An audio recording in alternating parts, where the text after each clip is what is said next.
అయిన దేవుని ప్రేమయు ప్రభు అయిన యేసు క్రీస్తు కృప దేవుని సన్నిధి మనకి దేవుడు ఎప్పుడు తోడుండునుగాక. మరి ఫిబ్రవరి 28వ తారీఖు ఈ వేళతో రోజు ఈ నెల 2వ నెల అయిపోతుంది. హల్లెలూయా. ఇంకా మనకి 10 నెలలు ఉన్నాయి. 10 నెలలు కూడా జాగ్రత్తగా దేవుడు కాచి కాపాడి దీర్ఘాన్నిచ్చి దేవుడు నడిపించాలని అందరము ప్రార్థన చేసుకుందాం. హల్లెలూయా. ప్రతి సంఘము, ప్రతి దైవజనుడు, ప్రతి ఒక్క దేవుని బిడ్డలందరము కూడా అందరి కొరకు ప్రార్థించి దేవుడు నడిపించును గాక, శుభములు కలిగిన గాక. చూడండి 103లో దేవుని మాట సెలవిస్తుంది. దేవుడు 103:2 అంటాడు. దేవుని మాట దావీదు ప్రార్థన యాదకీర్తనలో, నా ప్రాణమా హల్లెలూయా. ఎందుకంటే ఆయన ఎందుకు చెప్తున్నాడంటే ఆయన చేసిన ఉపకారములు దేనిని మరొక. అంటే నేను చెప్పిన మాట ఏంటంటే ఈ నెల హారంపై ఒక నెల అయిపోయింది, 2వ నెల మనకు అయిపోయింది. ఇప్పుడు మనం ఏం చేయాలి? ఈ చేసిన ఉపకారములు దేనిని దావీదే కాదు, మనం కూడా ప్రార్థించుకోవాలి. 2 చేతులు పైకిద్దాం. ఆయన చేసిన ఉపకారములు దేనిని మరవకూడదు. అయ్యా, ఈ 2 నెలలు చాలా చేసిన ఉపకారాలు, ఎన్నో ఉపకారాలు పొందుకున్నాం, నీకు స్తోత్రం. హరిసారి చెప్తాం, దేవునికి స్తోత్రం కలిగిన గాక. హల్లెలూయా, హల్లెలూయా. చూడండి ప్రియులారా, ఇప్పుడు వాక్యానికి వెళ్దాం. ఎఫెసీ రాసిన పత్రికలో అపోస్తలుడైన పౌలు ఆ సంఘానికి దేవుని మాటలు విస్తరిస్తున్నాడు. ఆయన పేరే పైన రాయబడి ఉంది, దేవునికి స్తోత్రం కలిగిన గాక. 2:1 రాయబడి ఉంది ప్రియులుగా. ఆ సంఘంలో పౌలు గారు ఆ ఎఫెసీ మరి ఆ సంఘ పరిచర్యలో ఆయన హెచ్చరిస్తున్న మాట దేవునికి స్తోత్రం కలిగిన గాక. ఎఫెసీలకు రాసిన ఈ పత్రికలో ఈయన మాట పైన రాయబడింది. అపోస్తుడైన ఎవరండి? పౌలు గారు. హల్లెలూయా. ఆయన బోధించినప్పుడు అన్నాడు, మీరు అపరాధముల చేతను పాపముల చేతను మీరు చచ్చిన వారే ఉన్నారంట. హల్లెలూయా. ఎందుకంటే ఆ ప్రాంతంలో ఆయన బోధ చేసినప్పుడు, ఆ ప్రాంతంలో ఈ ఎఫెసీయులకు వెళ్ళినప్పుడు ఆయన బోధిస్తున్న మాట ప్రవచనంగా, ఆత్మీయంగా, అగ్ని చోళల వంటి ఆ దేవునిచ్చిన వాక్యం బోధిస్తున్నారు ఆయన. దేవునికి స్తోత్రం కలిగిన గాక. హల్లెలూయా, హల్లెలూయా. ఈరోజు అలాంటి మాటను మనం జ్ఞాపకం చేసుకుంటామంటే జీవ గ్రంథం ఎన్నటికీ కూడా మనకి బోధిస్తుంది. అక్కడే కాదు కానీ ఈ ప్రాంతంలో మనం కూడా ఏం చేయాలంటే అపరాధముల చేత అయినను పాపముల చేత అంటే మనం సచ్చిన వారమై ఉండగా దేవునికి స్తోత్రం. ఆయన మిమ్మల్ని క్రీస్తుతో కూడా బ్రతికించును. ఇప్పుడు వాక్యం అనే వాక్యము మన పాపాన్ని, మన దోషాన్ని తీసివేసి మనం చచ్చిన వారంటే వాక్యము క్రీస్తు ద్వారా రక్షించబడిన మనం బ్రతికిస్తుంది. హల్లెలూయా. ఇప్పుడు మనం బ్రతుకంతా కూడా ఎలా ఉందండి? వాక్యం ద్వారా మారిపోయింది.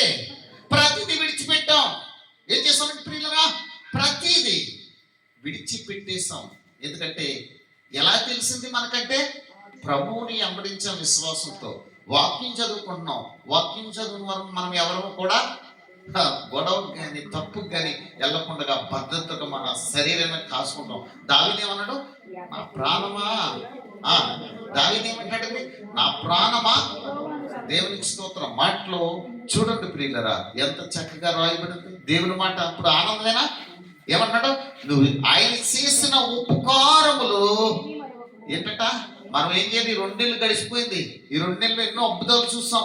అంటే ఏవో ఆశ్చర్యకరే కదా. మనం ఆలోచన ఉండి ప్రభు సన్నిధికి వచ్చి ప్రభుతో సమానంగా బ్రతుకుట గొప్ప భాగ్యం. హల్లెలూయా.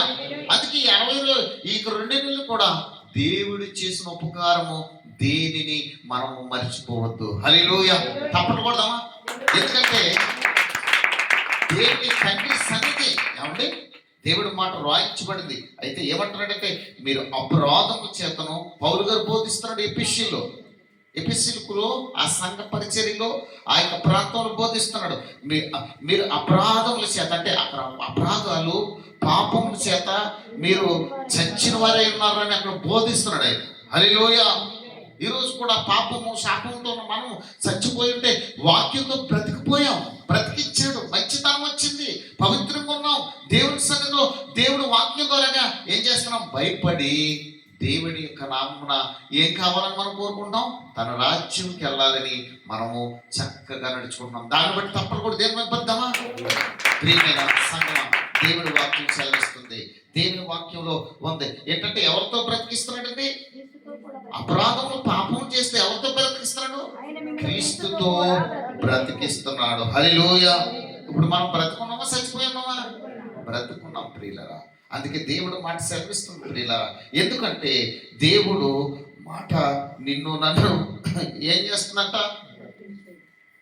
బ్రతికిస్తుంది. అయితే దేవుడు మాట మరియు మీ మనోనేత్రములు వెలిగించబడును 19లో ఉంది. ఇదేంటంటే 1:19లో ఉంది. ఏంటంటే మనకి ఎలా వెలిగించబడుతుంది? హల్లెలూయా. చూద్దామా? ఆ 1:19లో రాయబడిన మాట చూస్తే మరియు మీ మనోనేత్రములు వెలిగించబడినందున ఆయన మిమ్మల్ని